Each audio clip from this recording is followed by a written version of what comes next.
ये बताइए कि इस वक्त जो कयास लगाए जा रहे हैं कि जो उत्तर प्रदेश का मुस्लिम वोटर है, क्या वो पश्चिम बंगाल की तर्ज पर वोट कर सकता है, या यहां पे अखिलेश यादव, मायावती, प्रियंका गांधी और ओवैसी के बीच में बट सकता है? देखिए, मेरे ख्याल से मुस्लिम वोटर के पास केवल तीन विकल्प हैं। हम्म। विकल्प नंबर एक, कि वो बीजेपी को वोट दे। हम्म। विकल्प नंबर दो, कि वो अखिलेश यादव या समाजवादी पार्टी को वोट दे। और विकल्प नंबर तीन, कि वो AIMIM यानी असदुद्दीन ओवैसी की पार्टी को वोट दे। मुझे नहीं लगता है कि मुस्लिम वोटर के पास कांग्रेस कोई विकल्प के तौर पे है, या बहुजन समाज पार्टी भी किसी विकल्प के तौर पर है। क्योंकि बहुजन समाज पार्टी ने पिछले काफी समय से एक प्रकार की जो राजनीतिक विश्वसनीयता है वो खो दी है। तो सवाल यह है कि अब मुस्लिम वोटर क्या करेगा। और असदुद्दीन ओवैसी का जो सवाल आपने उठाया, असल में असदुद्दीन ओवैसी मुस्लिम मतदाताओं की या मुस्लिम जनता की उस भावनाओं का दोहन कर रहे हैं जिसको लगता है कि वो इस या उस सेकुलर पार्टी को वोट देते हुए इतने साल उसने गुजारे, लेकिन मुसलमानों की अपनी कोई लीडरशिप, उस उनका अपना कोई नेतृत्व नहीं खड़ा हुआ और उनकी अपनी कोई पहचान नहीं बनी।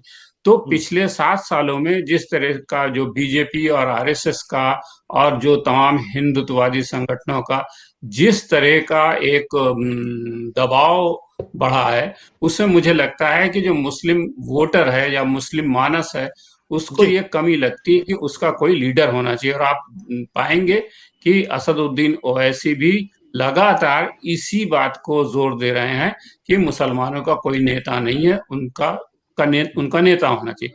तो मुझे लगता है कि उस असदुद्दीन ओवैसी जो यूपी चुनाव में उतर रहे हैं, वो कोई ऐसा नहीं कि कोई बहुत बड़ी, उनको मालूम की बहुत बड़ी कामयाबी मिलेगी, लेकिन उनको लगता है कि जो भी 2-4 सीटों में जीत पाए, और वो अगर सीटों में जीतेंगे भी तो केवल उन्हीं सीटों में जीतेंगे जहां मुसलमानों की आबादी 50% या उसके से ज्यादा होगी। उसके नीचे की जहां भी आबादी होगी मुस्लिम वोटर की, वहां उनको सफलता नहीं मिलेगी, क्योंकि आमतौर पर असदुद्दीन ओवैसी एक तरह का पोलराइजेशन का काम करते हैं और उसका लाभ बीजेपी को मिलता है। ये डर जो है राजनीतिक दलों का, ये जायज है मेरे ख्याल से। लेकिन उसके बाद जो दूसरा वो है समाजवादी पार्टी को उम्मीद की जा रही है कि मुसलमानों को ज्यादा वोट मिलेगा। हालांकि मुसलमानों के बड़े तबके में समाजवादी पार्टी को लेकर के ये एक नाराजगी है, एक अंडर करंट है कि समाजवादी पार्टी अब हम्म। उस तरह से मुसलमानों को खुलकर साथ लेती नहीं है। नहीं, जिस तरह से मुलायम सिंह यादव थे कि उनके इर्द गिर्द या उनके मंच पर या हर जगह मुस्लिम मौलाना ये लोग ऐसे मौजूद रहते थे, तो हम्म। अखिलेश यादव ने पिछले काफी समय से इस तरह के कोई बिंब दिए नहीं है।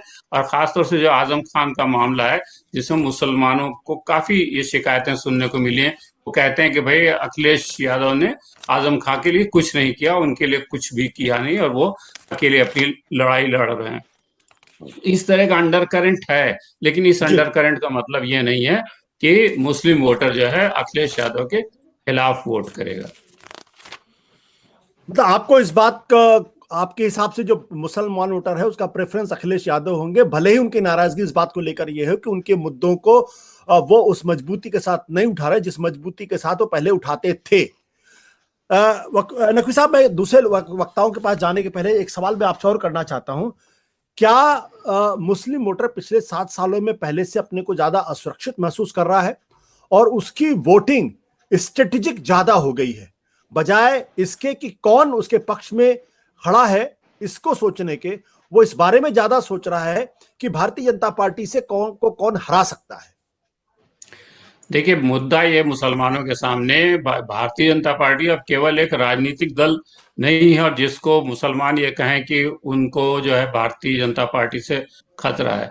मुसलमानों को ये लगता है कि जितनी भी बाकी पार्टियां जो सेकुलर पार्टियां, उनमें से ज्यादातर पार्टियां वो चूंकि वो भी एक प्रकार से जो सॉफ्ट हिंदुत्व है, अपने आप को हिंदू दिखाने की जो होड़ लगी है, चाहे वो अखिलेश यादव हो, चाहे वो कांग्रेस हो, इस तरह की पार्टियों में, उससे उनको लगता है कि अल्टीमेटली अगर ये आ भी जाएंगे तो इनके ऊपर जो हिंदुत्व लॉबी का जो दबाव जो अब बन चुका है वो बना रहेगा, और ये मुसलमानों के हित में बहुत कुछ खुलकर काम नहीं कर पाएंगे, नहीं कर सकते, मुसलमानों को वो लीडरशिप नहीं दे सकते।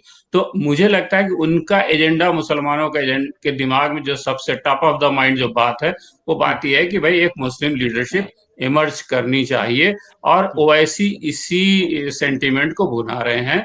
महाराष्ट्र से लेकर के वो बिहार में गए, बिहार के बाद बंगाल में गए, वहां उन्हें सफलता नहीं मिली, उत्तर प्रदेश में हाथ आजमा रहे हैं, और जी उन्होंने ऑलरेडी राजस्थान में अपनी पार्टी लॉन्च करने की घोषणा कर दी है। तो मुझे लगता है कि वो इसी प्लैंक पर काम कर रहे हैं, और मुसलमानों को लगता है कि ठीक है, ओवैसी को जरूरी नहीं कि ओवैसी को बहुत ज्यादा वोट देंगे, मुझे नहीं लगता कि मुसलमान ओवैसी को बहुत ज्यादा वोट देंगे। मुसलमान वोट तो स्ट्रेटेजिकली ही देंगे कि जहां पर जिस पार्टी का उम्मीदवार उन्हें लगेगा कि वो जीत सकता है, उसको जी। वोट देंगे, बजाय बीजेपी के। सत्य हिंदी का ऐप डाउनलोड करें गूगल प्ले स्टोर पर।